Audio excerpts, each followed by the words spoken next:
Hello and welcome to this Astranti industry analysis video for the May and August 2021 sitting, where the pre-seen company is Acellerate. So in this video I'll be going through the industry analysis document and then picking out some of the key points. This video is intended to be an accompaniment to that document, so make sure you use both in your revision as you find helpful. So before I get into the industry analysis itself, I'll start by giving you a quick reminder on your role within the pre-seen company. So if you've already watched the pre-seen analysis video, you'll already be familiar with this. But nonetheless, just as a quick reminder, you are a finance officer for Acellerate, again a car rental company. So your role is to support the finance manager, and your tasks within that role include preparation of the annual budget, producing the monthly management accounts, and providing information to management as required, as well as assisting with the preparation of the financial statements and dealing with any queries regarding financial reporting. And as we noted in the original pre-seen analysis video, these various different roles and aspects of your role and responsibilities all relate to parts of knowledge that you've gained throughout your CIMA studies. So, and this is the theme of the case study exam in general. The examiners are looking at how you're able to apply your knowledge of the CIMA syllabus to unseen exam situations that will arise based on the information given to us in the pre-seen about Acellerate and also the real-world car rental industry. So, with this quick reminder out of the way, let's now take a look at the actual car rental industry and how this relates to Acellerate. So in the first section of this video, we'll be taking a quick look at the history of the car rental industry.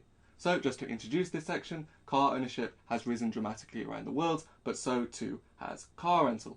There's also a key link between the car rental industry and the travel industry, given the fact that most people who are renting cars are going to be travelling to that location, whether that be for a business trip or for leisure. So in terms of the early history of car rental, three key trends that we can pick out are first of all the importance of affordability, the impact of there being fierce competition in the industry, even at the beginning, and also the impacts that recessions can have on car rental companies. So in terms of affordability, we can see that, for instance, Saunders Drive It Yourself system, one of the first rental companies in the United States, charged a low price of 10 cents per mile, which was going to be more attractive to customers back then, especially given the fact that cars in those times were relatively expensive. And this is a trend that continues to this day, the importance of pricing. In terms of competition, we can see that after Saunders founded his company in a few years' time, by 1923, he had a major competitor in Walter Jacobs, which is the founder of the company that became Hertz later on. So Walter Jacobs' company was generating over $1 million in gross annual sales back in the year 1923. So we can see that only a few years after the Saunders Drive It Yourself system was created, it had this huge competitor. As remember, $1 million back then was worth a lot more than $1 million is worth today.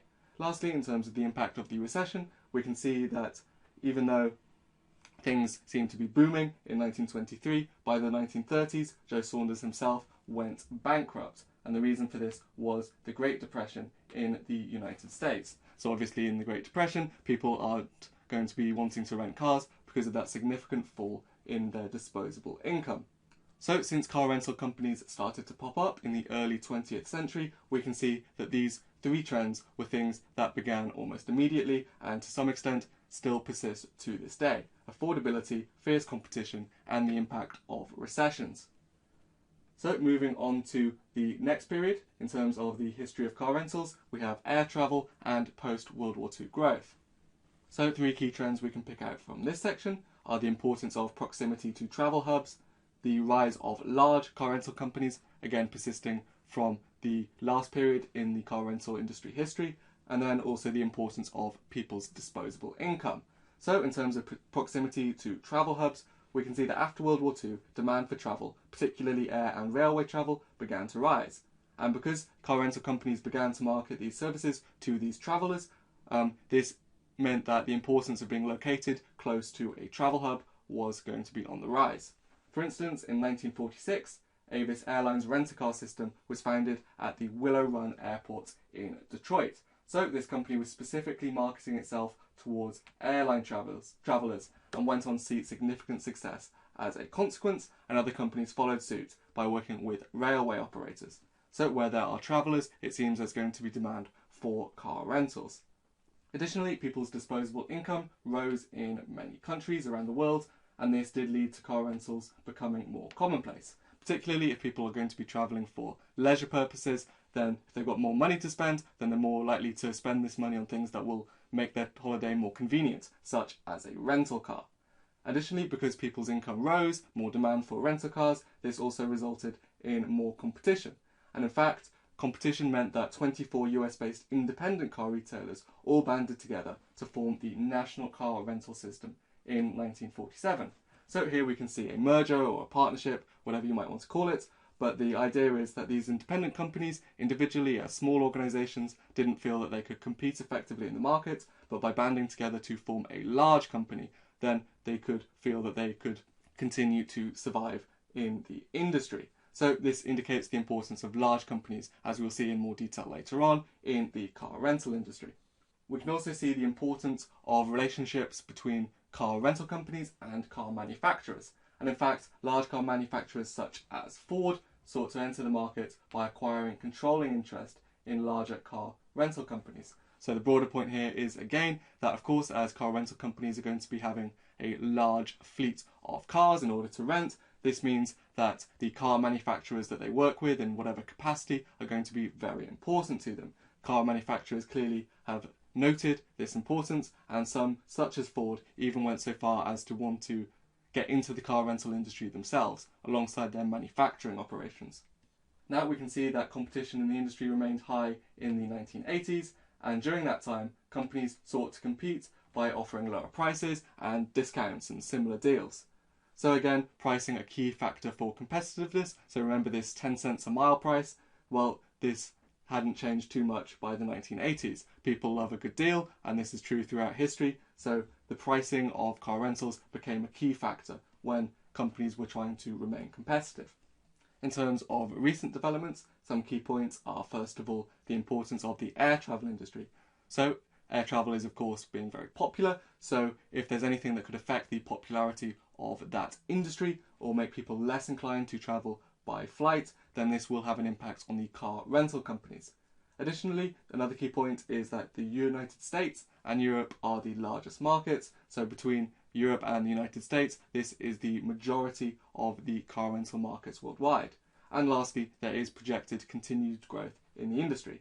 So in terms of breaking down these 3 points a bit more, we can see that as an instance of the air travel industry impacting on the car rental industry, we can see that there was a fall in demand for air travel following the September 11 attacks, for instance, which impacted the car rental industry. In addition to this, there was a Great Recession from 2007 to 2009, and echoing the bankruptcy of Joe Saunders' company that we saw in the Great Depression, we can also see that the net income of Hertz fell by 94% as a consequence of the Great Recession, and Advantage Rent-A-Car filed for bankruptcy. So companies going bankrupt due to a fall in disposable income, and also the effects of a fall in demand for air travel. In terms of the breakdown of the industry worldwide, while the value of the industry is 51 billion according to a 2014 analysis, and the United States make up the majority of this figure, just over 50%, an individual country there. In terms of Europe and the rest of the world, they share the remainder equally. So this is where people are renting the most cars currently. In terms of growth, the estimated compound annual growth rate is being put at 6% between 2020 and 2025, and by 2025 it's expected to be worth $120 billion. So an industry that seems to be growing, so potentially Acellerate could look to grow as well. So in terms of applying what we've now learned about the history of the car rental industry to Acellerate, our pre-scene company. Well, again, we've noted the reliance of the car rental industry on people who are travelling, and Acellerate is no different. In fact, we're told it earns significant income from travellers, and its peak seasons being the spring and summer vacation periods. Additionally, this is further underscored by the importance of Accelerate's locations being in close proximity to travel hubs. So we can see that the company has many locations close to airports in the pre-scene, and we can infer that these are the most important to the company, as it was chiefly the non-airport sites that the company closed in response to the 2020 recession. Additionally, there is also the issue of differentiation that I've picked out.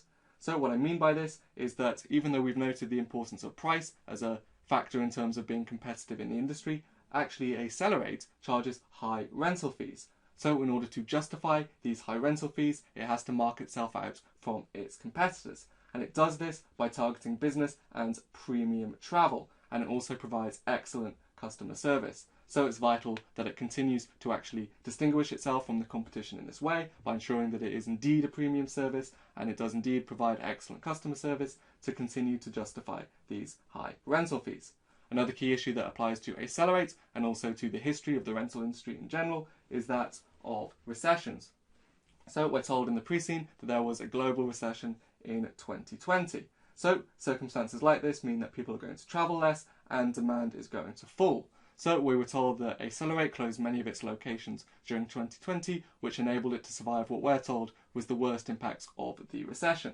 So in terms of what the demand for car rental is going to be doing in the future in Everland, where Acellerate operates, we'll see. So we'll see what the impact on people's disposable income, for instance, has on Accelerate's chances of survival, and also whether or not it can somehow thrive in these harsh economic conditions. We can see that from the history of the car rental industry, recessions are particularly hard on car rental companies. So 3 different points that we can pick out from the history of the car rental industry and then apply it to Acellerate. The importance of travel hub proximity, the importance of differentiation if we're not competing on price, and if we're not differentiating ourselves then we definitely do need to compete on price, and then lastly the impact that recessions can have. The third real-world issue I'll highlight is that of the expense of purchasing insurance from car rental companies. So in 2020, Which published an article stating that insurance policies purchased from car rental companies could be up to 14 times more expensive than alternative equivalents. On top of this additional expense, external insurance policies also tended to be more comprehensive than those offered by rental companies. So not only more cost effective, but you also get more for your money as well. And it suggested that the reason for the car rental companies offering such expensive insurance was because they were trying to recoup costs from having to compete on price. Now we know that Acellerate does charge higher rental fees than its competitors, so perhaps it has less incentive to try to recoup its costs. Nonetheless, we do know that Acellerate does sell insurance as an optional extra, so more comprehensive insurance than the insurance included as standard. However, we don't really know how expensive Acelerate's insurance is. So what Acellerate should do is, first of all, from an ethical perspective, avoid ripping its customers off by charging excessive insurance fees. Moreover, it could mark itself out from its competitors, other car rental companies, by offering lower prices for that insurance. This would help it to boost its reputation. Therefore, both an ethical and reputational reason to avoid following in the footsteps of these real-world car rental companies and offer cheaper insurance. So thank you very much for watching this video, and I hope you found it useful. I'd just like to take a moment to talk about some of the different case study products we offer here at Astranti. All of these products are available together as a package as part of our case study course. However, they can also be purchased individually. So we have our exam technique series, which comprises both a study text and a video series. So in this product, we'll teach you how to plan your answers, analyse the case study material, and manage your time in the exam. So all of these are vital skills that you need to have to make sure you don't miss out on any marks. We also have our theory revision series, which again is both a study text and a series of videos. So these talk about specific theories relevant to your case study exam. These are all topics that are frequently tested, and so this part of our course is directly tailored to the exams that you will be sitting. Additionally, we have our pre-scene analysis. So as part of this, there will be a video that goes through the pre-scene document point by point to discuss the most important aspects that you need to know ahead of your exam. Additionally, there will be a video that will talk about the top 10 most likely unseen issues that are likely to come up in the exam. Plus, we have the strategic analysis video. This will be talking about the key models taken from the CIMA syllabus and then discuss how they apply directly to the case study that you will be looking at.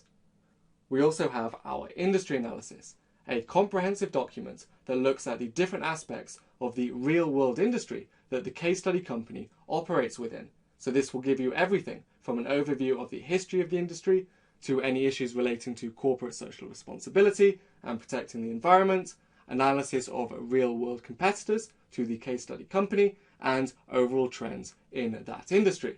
It will also provide 25 real-world industry issues that can be used as examples in the exam. In addition to this document, there is also an accompanying video. We also provide mock exams, which are based on past case study exams, and also based on the exact case study that you will be tested on. Therefore, they are designed to be as close as we possibly can get them to the actual exam you will be sitting. We also offer marking and feedback. So if you purchase this, you'll get a tutor to go through your exam script, tell you if you would have passed your exam, and also tell you what you could have done better going forward. You'll also get comments on your exam technique, so all the different things to help you get as prepared as possible for sitting the real thing. We also offer question packs. So if you'd like to practice a specific part of the CIMA syllabus, you can look at a question pack directly tailored to that area, so you can get that vital practice in ahead of your exam. We also offer 2 all-day masterclasses, one at the start of the course and one at the end. So the first one will be covering how to plan effectively ahead of your exam. Then the second is a revision masterclass, which will be going through all the material that you've been learning throughout your studies to give you a nice refresher before sitting that exam. So head over to www.astranti.com for more information about all of these case study products. Until then, I'd like to take the chance to wish you all the best of luck for your case study exam.